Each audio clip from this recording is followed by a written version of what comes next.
Hello everybody, I'm Jim Masters with CUTV News Presents. We're on location in Los Angeles, California. We're here at the Thayer Center for Regenerative Medicine. You know, regenerative medicine is growing by leaps and bounds because of advancements in technology and research. And one of the subsets is stem cell therapy. That is growing by leaps and bounds due to these advancements that are absolutely amazing. We've come here to Los Angeles to meet with Dr. Joy Kang. She is a leading and renowned physician in the field of stem cell therapy as well as anti-aging. We're going to have an opportunity as well to meet with some of her patients who are going to share their stories with us, how life-changing benefits have happened as a result of Dr. Kang's efforts. What initially inspired you to pursue the medical field as a career? I love to put different subjects together because my mind synthesizes information very well. So I wanted to choose something that I can combine different disciplines into one. So I ventured into architecture, photojournalism, and eventually, because my first love is science, so I was very excited about biology, possibly neuroscience.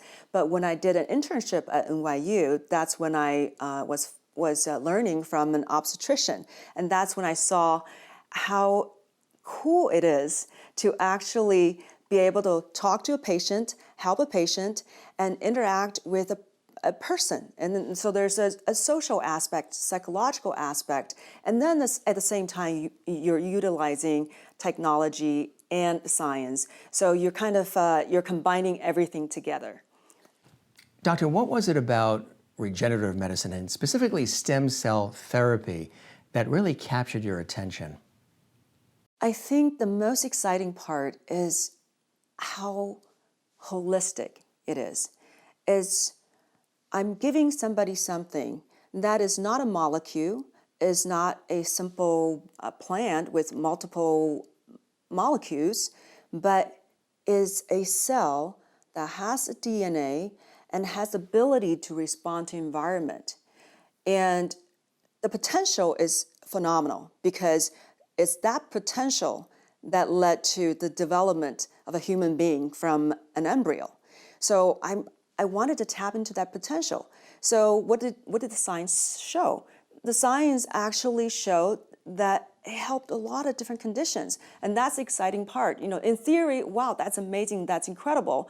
But actually digging deeper into it and seeing how much evidence there has been in helping people with different conditions. So that's the ultimate, right? So I was excited about the science, and when I actually saw the results and what it can do for people, and that was, you know, I found my calling.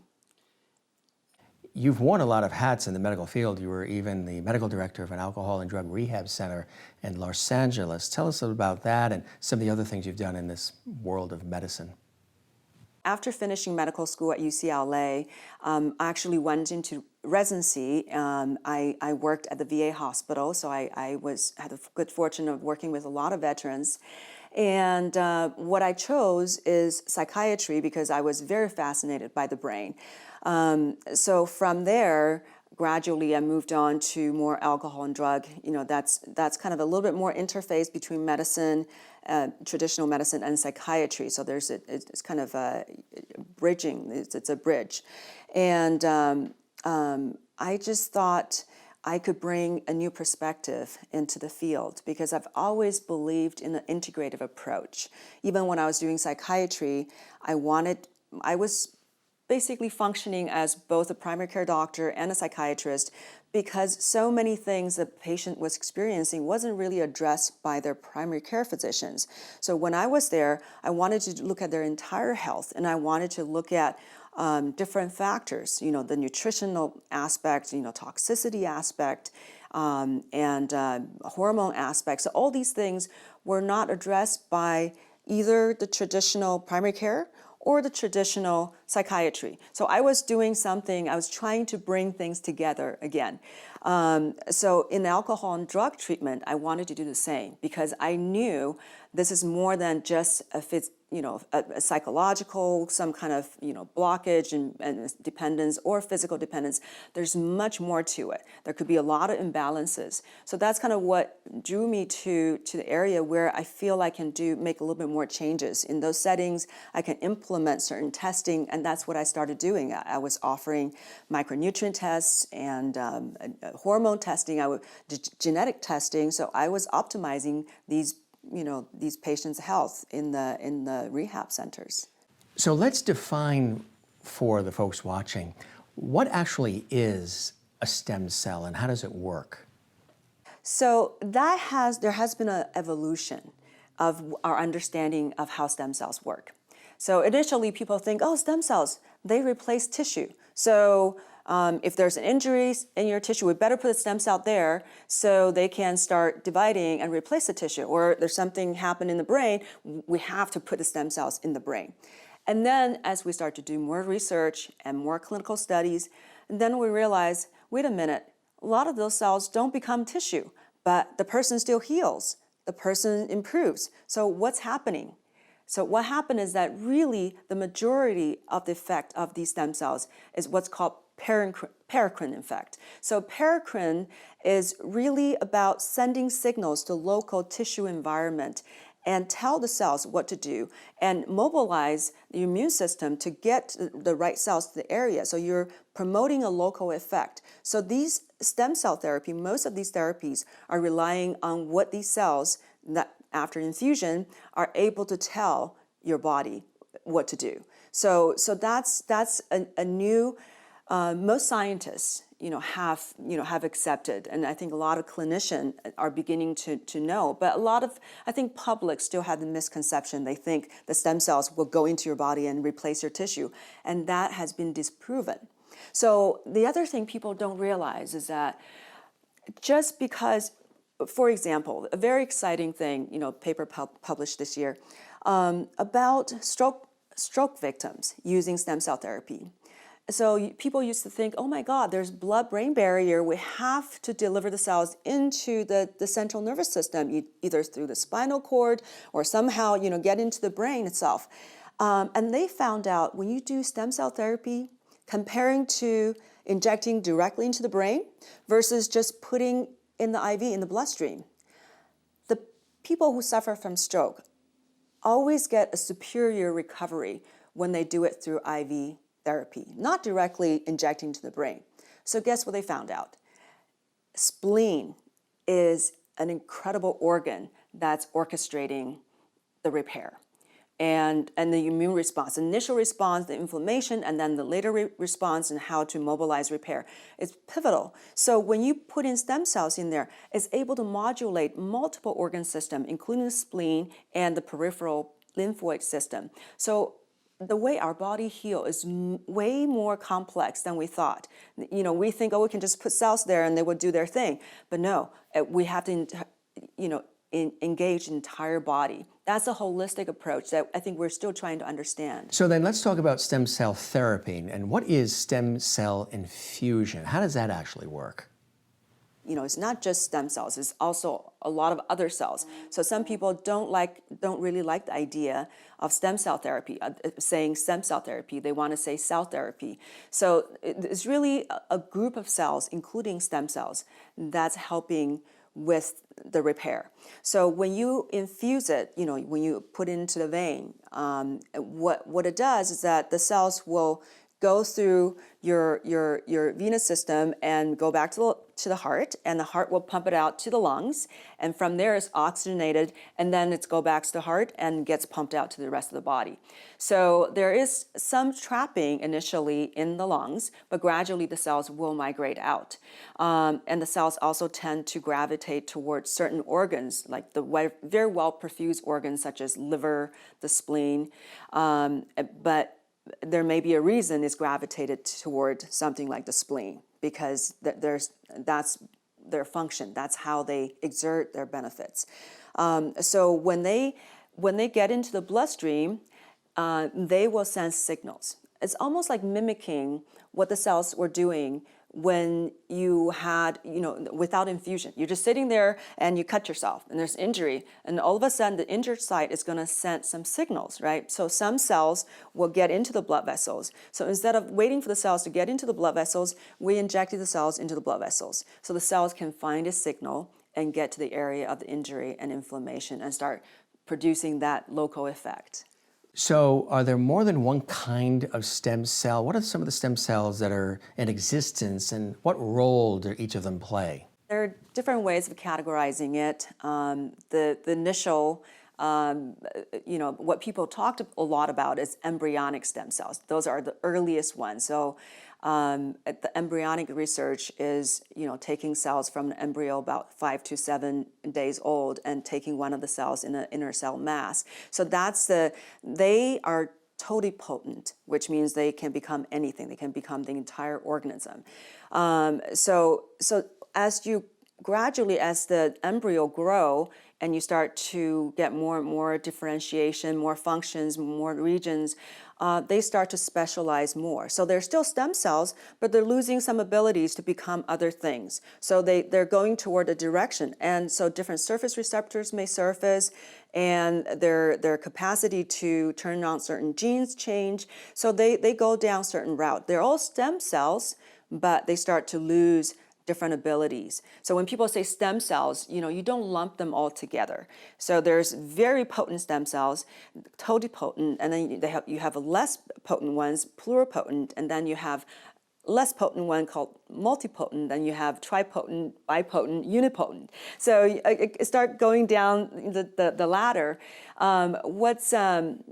What people also don't understand is that stem cells, when they think, oh, I'm getting stem cell therapy, as if all stem cell therapies are the same.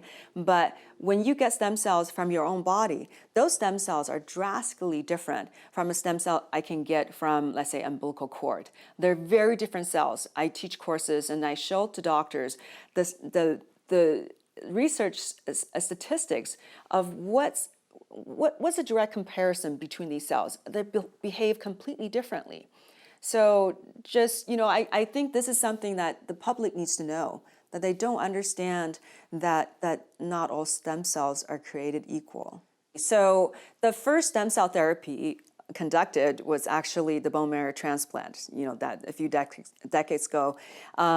And so that is using somebody else's, right? If you have cancer, you have something, you want somebody else's bone marrow. So that's from another person. The problem is between two adults, you have a higher rejection rate. So people have to go through chemotherapy type of treatment to suppress immune system, or first kill off your own stem cell, generation system, the blood generation system. And then you introduce. So that's the first one. So the evolution started there. And then the bone marrow was the kind of the cornerstone of stem cell therapy for a very long time, until something else came out, and they realized, oh, we can get stem cells from the fat. So you can use bone marrow for yourself also, right? Stem cells from the bone marrow using for yourself, or you can extract fat, and then there's stem cells from the fat tissue. The cells come from the vasculature that support the tissue.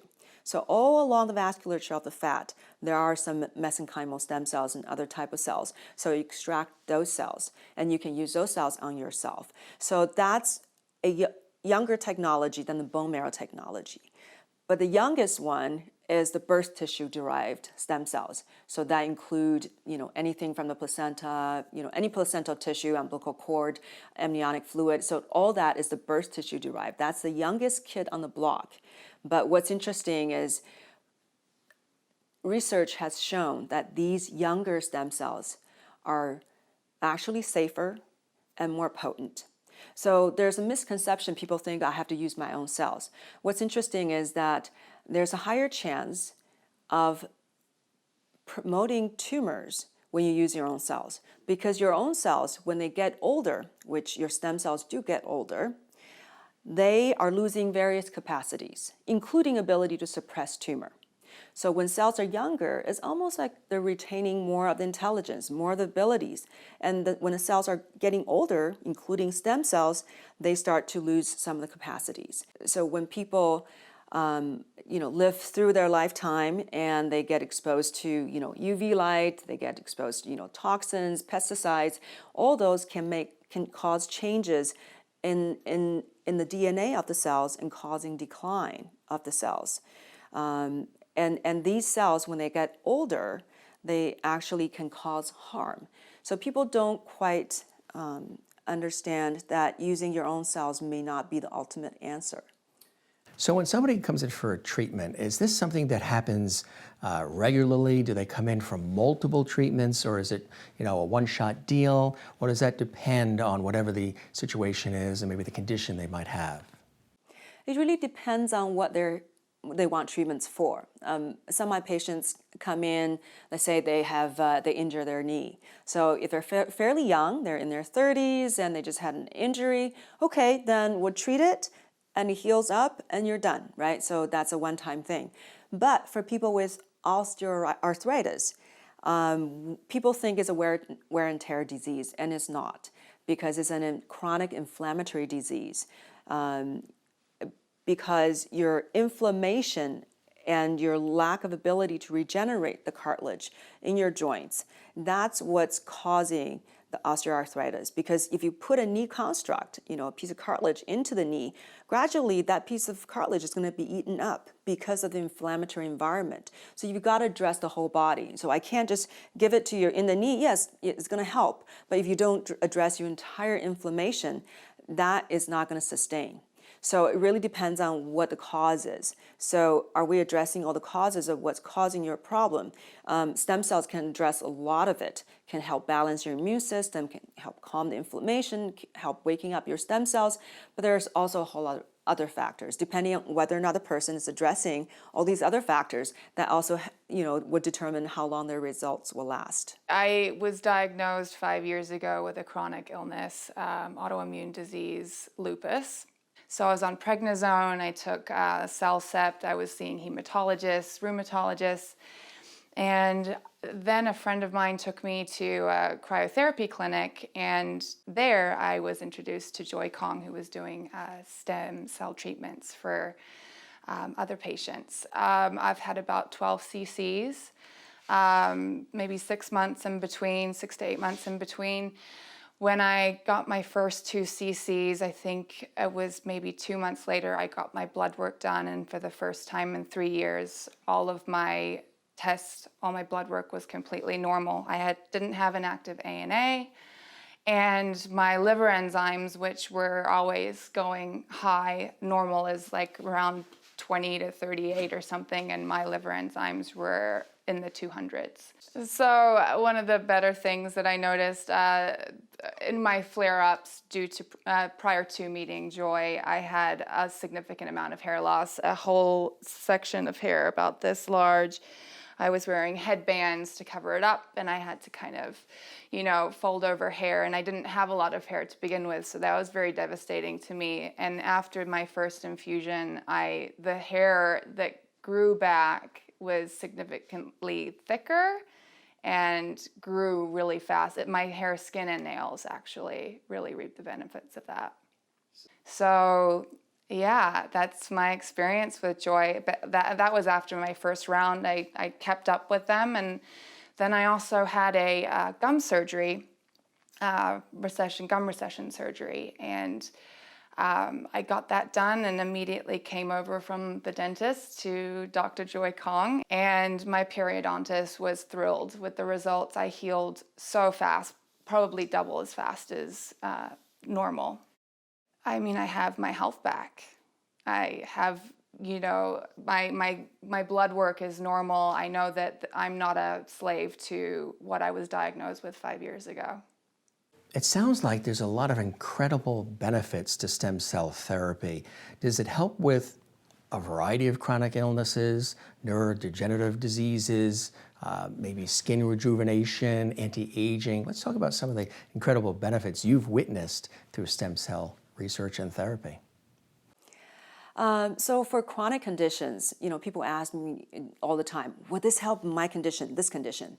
So my answer is generally, if your disease has inflammation as one of the components, very likely these therapies will help, because one of the biggest capabilities of this cell therapy is anti-inflammatory effect. So it's going to reduce your inflammation. As we get older, we have more and more inflammation, so your body has less and less ability to actually start the recuperation step. It's constantly inflamed, so it couldn't really regenerate. So if it can calm the inflammation, then your body has a chance to regenerate. That brings up what are the functions of the stem cells. So the most useful stem cells is mesenchymal stem cells. And what kind of capabilities do they have? It's pretty remarkable. Anti-inflammatory, and they're able to have this regenerative trophic effect, which means they're sending signal to neighboring cells. They can wake up the stem cells, they can talk to other cells, and coordinate a kind of concerted effort to repair.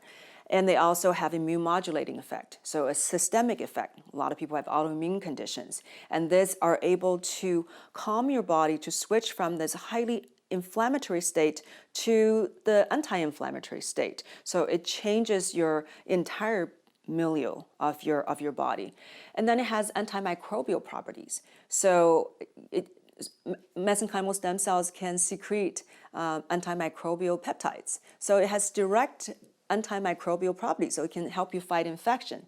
It also has anti-apoptotic properties, so it can prevent this cell death that can happen with some injuries. Let's say someone had a stroke. Some cells are dead, but neighboring cells are injured. They're sensing certain signals. Some of the signals will tell them to go on and die. So that's a programmed cell death. And the mesenchymal stem cells can come in saying, hey, you don't have to do that. They can help bring them back and reverse that process, and so they don't have to go on and die. So you are saving certain cells, so you can retain more function. And we now also know mesenchymal stem cells have antifibrotic properties.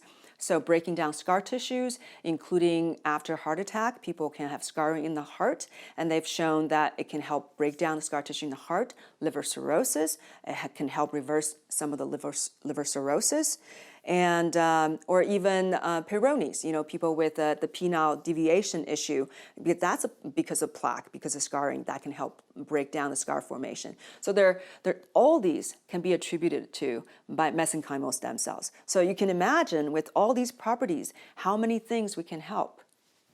Also anti-aging properties as well? Yes, so the anti-aging, of course, when we don't have enough stem cells in our body, you're not going to regenerate as well. And that's when we start to see the signs of the aging. Just things just are slowing down, and then you have more old cells. They call it senescent cells. And those cells are old. Not only they're not doing anything sitting in your tissue, but they also start to secrete these kind of toxic material to hurt the function of the neighboring tissue. So it's a double whammy. So what stem cells can do, one is it can wake up your stem cells and help them to regenerate the tissue, but it can also help boost your immune system, so you can get rid of some of those old cells that are sitting there and causing damage. So that's why I do have a lot of patients who come to me to do anti-aging treatment, because what's fascinating, I already have, these 3 articles. It's pretty fascinating. It's an animal study, but they've shown in rats and mice that regular IV infusion, so between the 3 articles, it's pretty consistent. Regular IV infusions of younger stem cells can prolong the lifespan of these animals by 20 to 30%. So it's pretty remarkable. So we haven't done human studies, but I'm willing to be a subject, because I give myself IV treatment every 3 months, because I know the science, and I know that's what it's going to do. And actually, I already seen benefits from myself personally. My other patients also, they've seen improvement in their complexion, and their hair, their skin. So I definitely see that in myself. Now, of course, I'm sure you have a plethora of case studies and testimonials and amazing stories. Can you share maybe 1 or 2 with us? Okay. One case that really moved me a great deal was an autistic girl.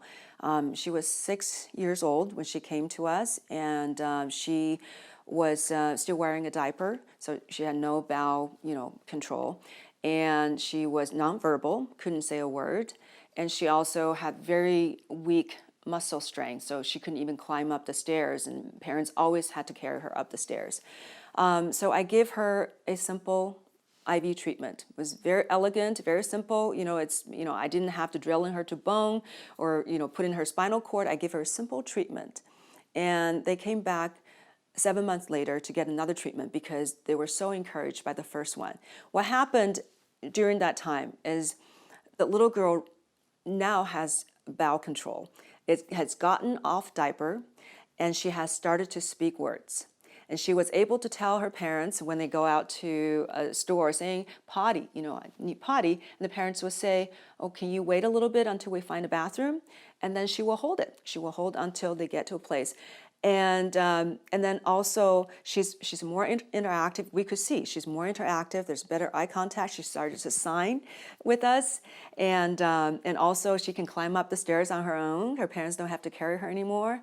And I just, the parents are so beautiful. They're willing to do anything for this child, just so the child can have, it's even just a little bit of improvement. But just, seeing how the child's life can be changed and can continue to improve, it's really, really inspiring. So that made me extremely happy. I was having tremendous amount of body pain. I had a lot of joint swelling. My lab work was elevated. My ANA, my titers were all up, and I had been using Western medicine quite a bit, but I was absolutely getting worse. And it was decided that we would try to do stem cell therapy. And after the first therapy session, there was a tremendous amount of difference for me. It was night and day. I could suddenly move, I could walk, I wasn't in pain, I wasn't sweating standing up. I had just amazing results from it. It's 100% changed my life. It has actually given my life back to me. It has let me live again, because I wasn't before. I was suffering daily. Now, in addition to doing the work that you do with your patients, you've also created your own product. Let's talk about the product, the development of the product, and what it's all about. Yeah, so what's interesting is when I first came into regenerative medicine, I came as a physician trying to utilize products produced by certain companies to help my patients. And I did see good results, but then I started to realize that certain facts weren't adding up. I weren't quite told exactly what the product was. So it took a long time to even just nail down what the product was. So because the research, we were told mesenchymal stem cells is why this product works and this is wonderful. And then I saw research on Wharton's jelly being full of mesenchymal stem cells. That's a tissue that's part of the cord tissue. And but then I still wasn't told it's a cord tissue or cord blood. And so finally, when I was able to nail down the lab, and I found out it's cord blood, and I said, well, how much mesenchymal stem cells are in the cord blood in your product? And I was told 1%. So I was very disappointed because the entire presentation of why the product works is based on, expounding the beauty of mesenchymal stem cells and all their capabilities, yet there's only 1%, so I didn't quite understand it.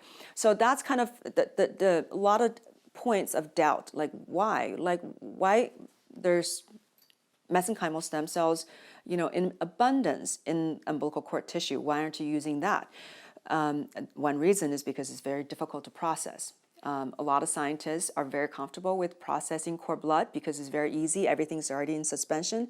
But the cord tissue is pretty tough to process. All the cells are embedded in this matrix. So how do you free them up without using enzymes, without trying to digest the collagen, and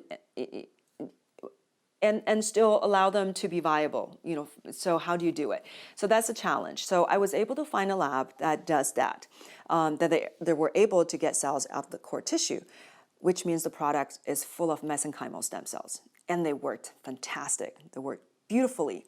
But then, being a person that, that I read a lot, I constantly read different articles, I've seen benefits from the cord blood. I've seen research, and seen from my patients, and I've seen benefits from the cord tissue. So, and I know that each cell type have slightly different capabilities and the potentials to, their role to play in healing. So if I can bring them together, then I have a much more powerful product. So that's why I decided to design my own product. I actually, so I filed for patent. What happens is that I included cells from the umbilical cord tissue, which is full of mesenchymal stem cells, and then I included the cells from umbilical cord blood, which has a lot of other types of cells. So when you put those cells together, and then you put umbilical cord, the serum, which is the native environment of how tissue are bathed. So in a way, you never allow the cells to leave their native environment if you're bathing them in the serum of the cord blood. So that's the complete product I built, that there's everything that's valuable in the cord tissue in this product. So I think that's why we've seen, such great results. So the product is used for your patients, but then do you have other doctors and hospitals and others that also acquire the product and use your product as well? Yeah, so what I did was that I realized, unfortunately, there has been some kind of a lack of integrity in the industry. This is a young industry, and there's a lot of profits. So everyone is coming into the industry. Just in the last few years, I think the number of labs probably increased 10 times. It's pretty remarkable.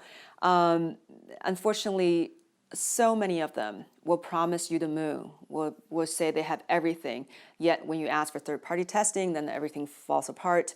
And so I try to find the best people to work with. So that hasn't been easy, but I found the right people.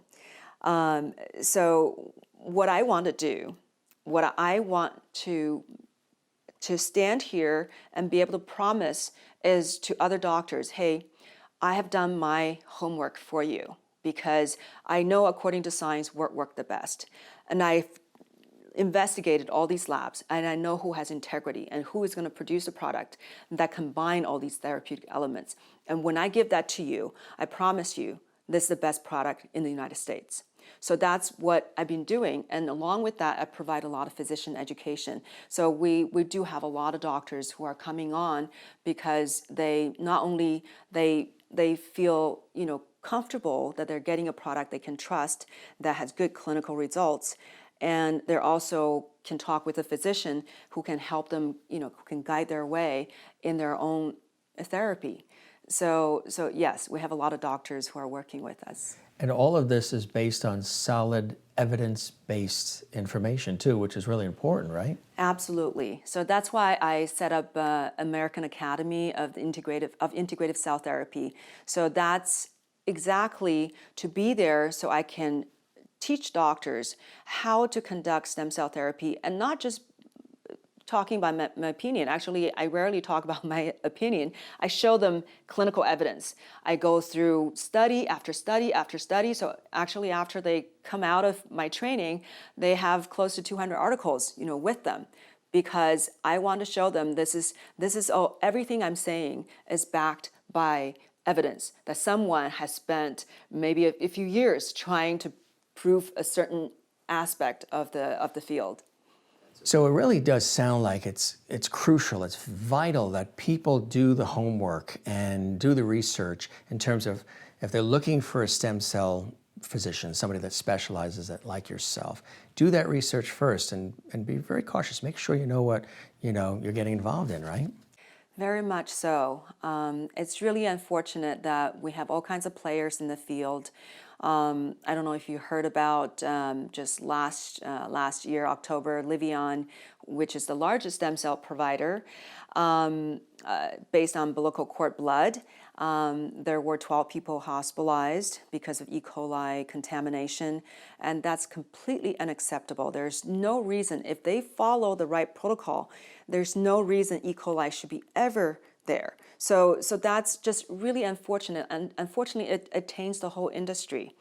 So, and people don't know. I've had doctors who use our product getting great results, happy, and then someone else convinced them to use Livion product and then got very sick. A week or 10 days later, asking me what had happened because he was so sick. So people, even doctors can be fooled. It's not just the patients. So I constantly read articles so I can stay in the forefront, so I can convey that knowledge to all the doctors I work with. So what sets you apart? I am rather fearless. I believe we're doing the right things. I believe regenerative medicine will be the foundation of modern medicine. So it's just a matter of time, and I know I'm doing the right thing. So in that sense, I'm going to do everything in my power. I'm going to look at the science. I'm going to follow the safest protocol, which I've designed and refined, and so I'm going to do this because I know it's the right thing to do, and I see it in every patient I've treated. Every patient. So one thing is, I know, a lot of people live in fear. They're afraid, what does government say? What does the insurance company say? So I try to do things right. So I don't live in fear. And the other thing is, I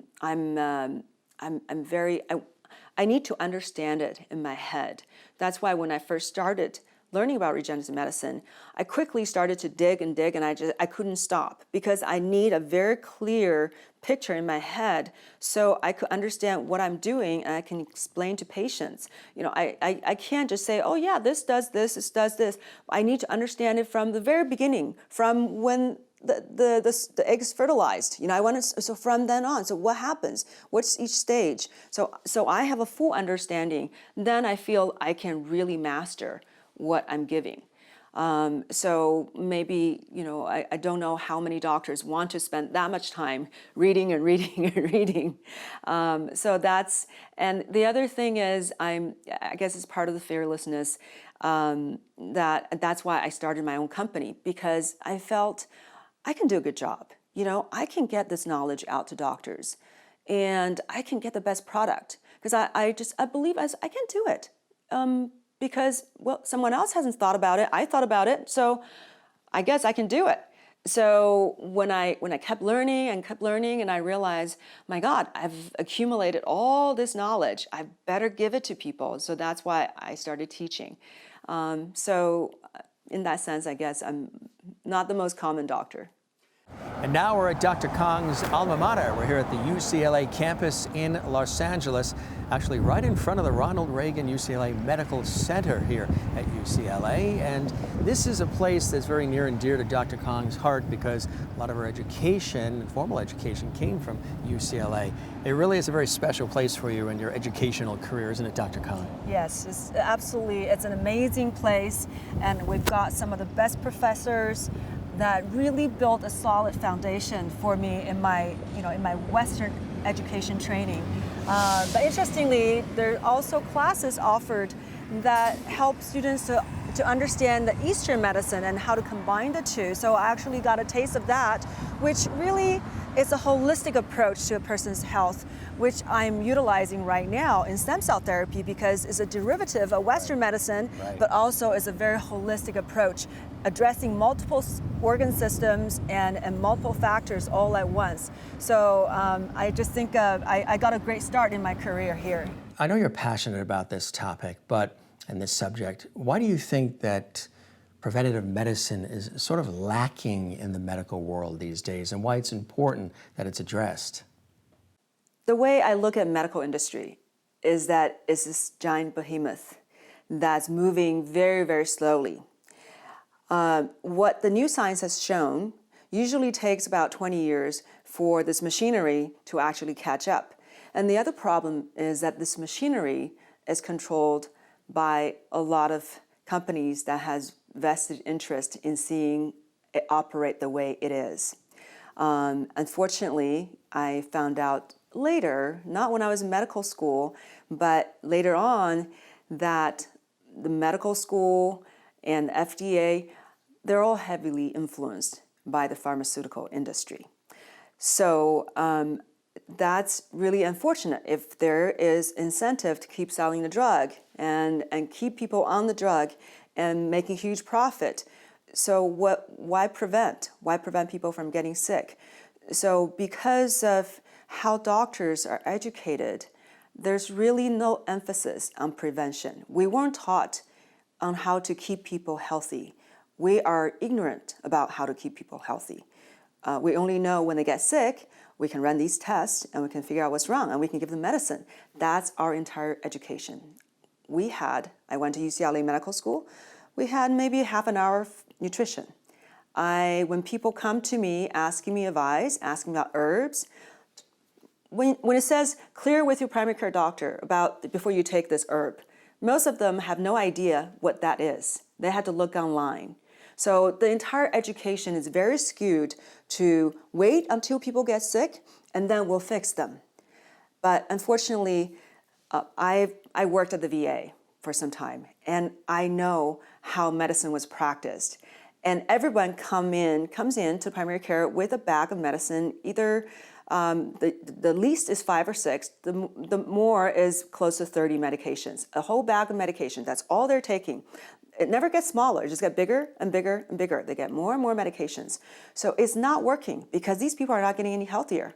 They take this medication, sort of keep things at bay for that lab test, and then they get some other symptoms. Okay, then take this one, and that will calm those symptoms. And they just keep adding and adding, and it's not working. It's devastating because I think that's one reason doctors have such high stress, because we went into medicine, most of us, with the best of intentions to help people. But if day in and day out, you're not really helping people. You're keeping them sort of okay, and you may be causing some problems, but you convince yourself that we're keeping them okay. It couldn't be any better because you don't know how to make it better because we weren't taught. So that requires a whole paradigm shift. And so there are certain disciplines, new areas of medicine that are taking up that slack.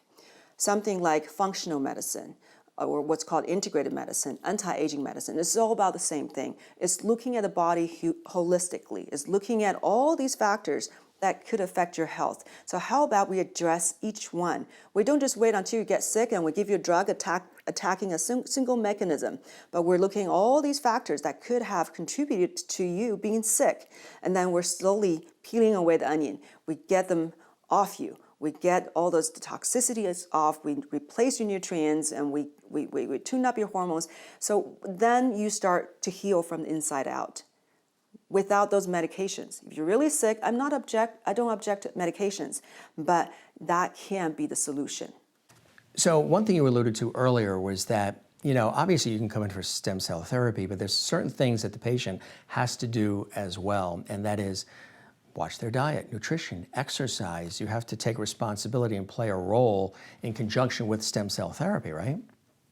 It's going to sound very cliche because diet and exercise is the bottom line. And people don't, they think they can go around it. No, that is the absolute foundation. You've got to challenge your body. You've got to move. So your body, because it mobilizes more than 400 genes in your body. And the diet is what you give, the fuel you're giving your body. Your body doesn't have the tools to do what it needs to do. So these two are foundation. And then you can add other things. Of course, we live in a pretty toxic world, unfortunately. So detoxification is important because if you eat clean, and you are exercising, but you've got lead poison, you've got to take that lead out. So you need to, you can't just look at it, not looking at these factors. And that's the problem I have with traditional medicine, with psychiatry, that was my field, is that they were not looking at any of those. So many of the psychiatric symptoms could be a result of lead poisoning. Yet how many psychiatrists actually check that? I would be surprised if it's more than 1%. So this is the scary part of how medicine is practiced. But the holistically, what people can do is to avoid toxic exposures. So food, of course, you avoid fried food, simple carbohydrates, and additive and highly processed food, and don't eat meat that's been pumped up with hormones and other toxic substances and the fish, and then do some exercise, mobilize your body. And then detox. One of the detox I love is infrared sauna because it gets your body to sweat, and you naturally and safely are letting out a lot of toxins. So that's what I advise all my patients to do when they do stem cell therapy. So let's talk about, and I'm sure a lot of people want to know, what's Dr. Joy Kang's regimen? What do you do in terms of nutrition and exercise and taking care of yourself? That's pretty much what I follow. I practice what I preach. So I eat very healthy, lots of vegetables and fruits, and I avoid simple carbohydrates. I wouldn't touch fried food, and and exercise. I exercise every day. Really, people should exercise every day. I think the 3 to 4 times a week is just for people's convenience. You really should move your body every day, and I do infrared sauna like 3-4 times a week. And of course, I also have the stem cells, which it's another force, it's a life force that can help your body to replace the damaged tissue. Right? You still need that. When you get older, your supply of stem cells is getting less and less, so the ability to mount that regeneration is getting less and less. So what am I doing? I'm putting the supply back into my body, so that promotes that regeneration. So that's kind of my secret. Now, you mentioned also, too, a little bit about the fact that you teach classes to other doctors. Let's talk about that. So after accumulated all these literature and all these protocols, and I just felt that I need to get this information out. I need to let other doctors know, because when I start talking to doctors, I realize, unfortunately, most doctors who are doing stem cell therapy are listening to either reps from a company that's selling them products, or they get little bits and pieces of information. So we're supposed to be the guides. We're supposed to guide our patients. In this age, any patient can go on the internet and search all this information. But why do they need physicians? Because we can help them sift through the information. So you got to be knowledgeable yourself so you can guide your patients. So I want the doctors to be able to give the right information to patients and know exactly what they're doing and provide the best and most effective therapy. Because stem cell treatment is expensive. And it just makes no sense when some doctors are looking for the cheapest product. They think it's the same. But it can be night and day. You need to give your patients the best chance possible at healing. One of the things that Dr. Kang loves doing is speaking engagements, and to that effect, we're here in Beverly Hills, California at the Beverly Hilton. We're here at the Cell Surgical Society's conference, the 6th annual. And this is something that you really love to be a part of, speaking engagements and really encouraging people to understand stem cell therapy, right? Yeah, absolutely. We have to get the word out, and I definitely enjoy having a large audience where I can really go down the nitty-gritty of the science and interact with the audience, and I see a lot of enthusiasm in there. It's definitely very exciting. What's the theme of your talk today? I'll be talking about how to pick the best source of stem cells for their patients. So there are many sources of stem cells, oldest being bone marrow, and then it comes adipose-derived stem cells, and then the newest one is the birth tissue derived. So I want to show the doctors what are the differences, and could there be one source that's better? Right. Is there one that's safer and more effective? And what are the research evidence that's out there? So I wanted to present this evidence that I've found, through all this search. So I just think every doctor, if you want the best results for your patient, you need to know the science. So I want to give that knowledge to the doctors. So I know that the stem cell field is really rapidly expanding. What I believe is that all forms of cell therapy are very beneficial. So it's my mission in helping my patients is to give them the very best, because cell therapy is very expensive and patients are placing a lot of trust in us. And if I can give them something that will be the safest and has an edge in the therapeutic response, I feel it's my responsibility to provide that. So these cells have the ability to home into areas of injury and inflammation and induce changes by secreting different peptides. The previous speaker talked about the three mechanisms, the growth factors and peptides, and exosomes plus mitochondrial transfer. So all these are important mechanisms. And then last thing I want to mention is this whole question about expansion or no expansion. So FDA doesn't allow cell expansion unless it's under an IRB study. And a lot of people go overseas because they think they can get this huge amount of stem cell infusion. They go to Panama, Cancun. But is it better to have more? You really like speaking to the doctors, but also sort of one-on-one conversations as well. That's important to you, right?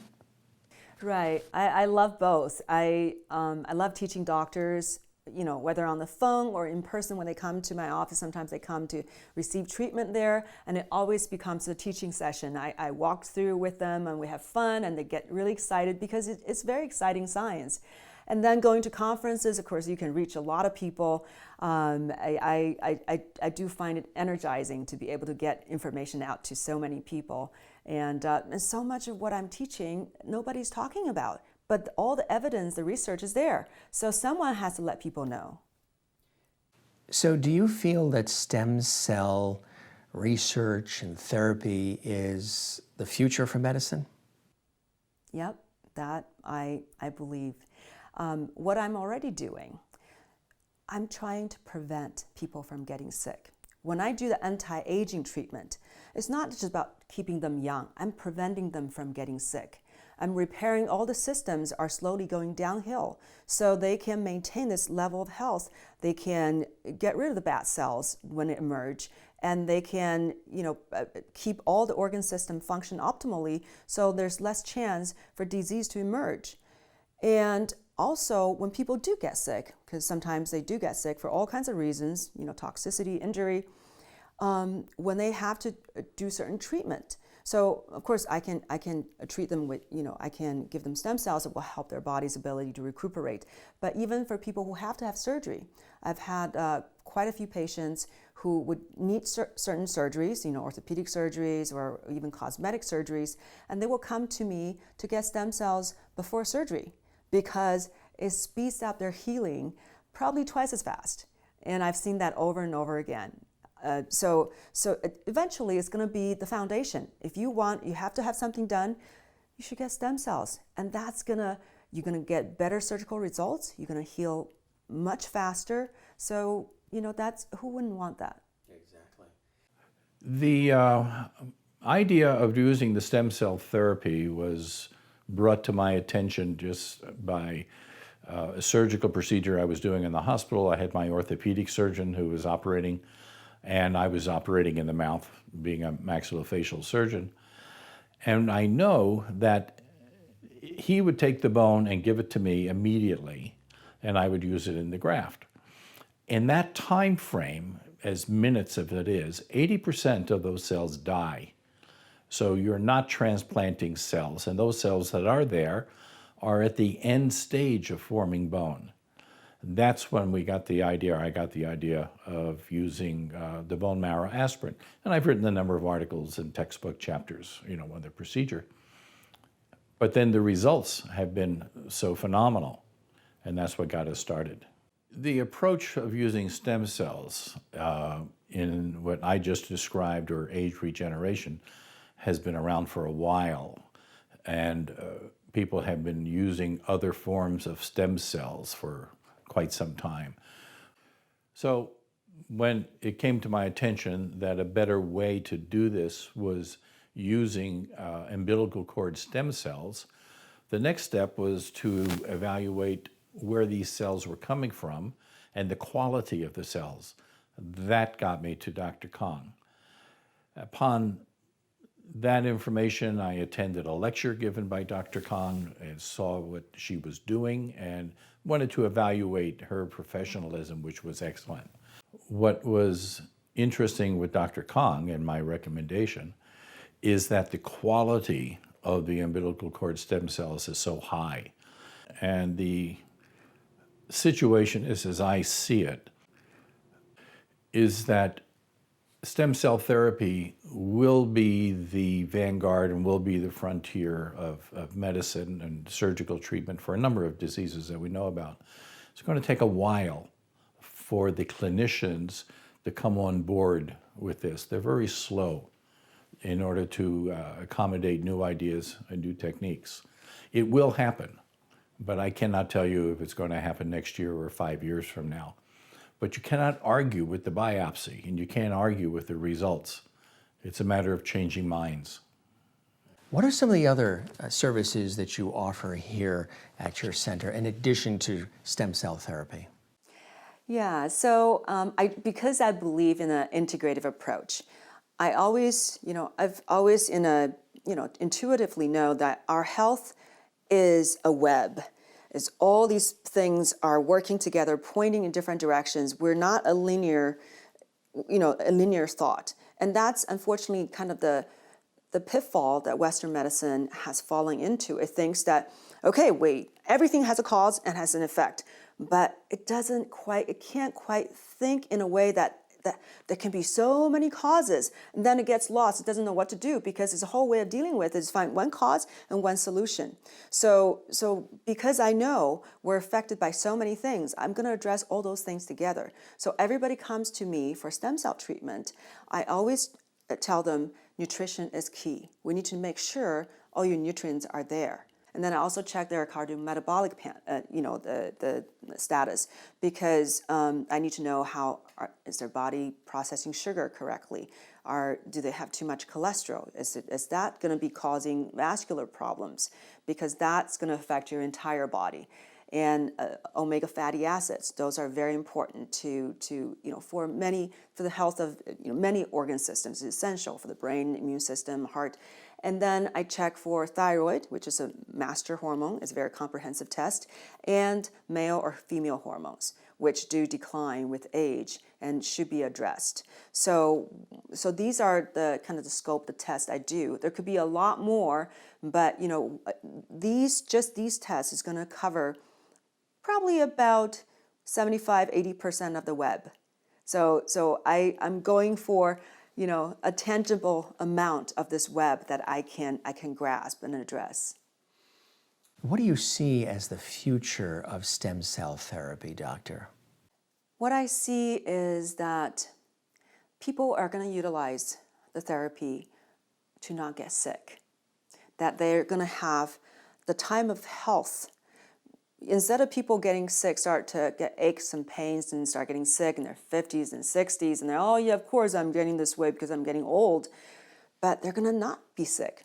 They're going to be really well, maybe well into their 70s. They get longer health span. It's not just a lifespan, but they're also going to get longer lifespan, but more health.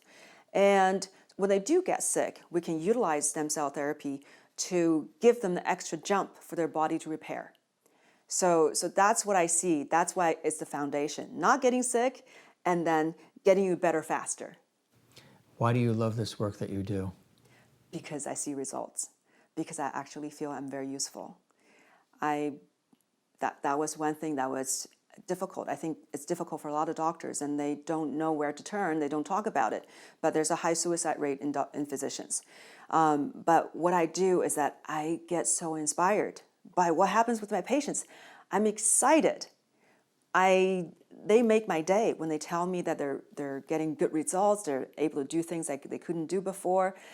I can't really think of anything that makes me happier. I mean, it's just making a difference in the world. And it's so elegant, it's so simple. Really, I shouldn't take the credit for it because the cells, their intelligence is doing all the work. That's what makes it so magical, because it's like, here, they will do the work. So it's fun. So it's powerful and it's fun. So in addition to being a doctor, you're also a published author. Tell us a little bit about this book.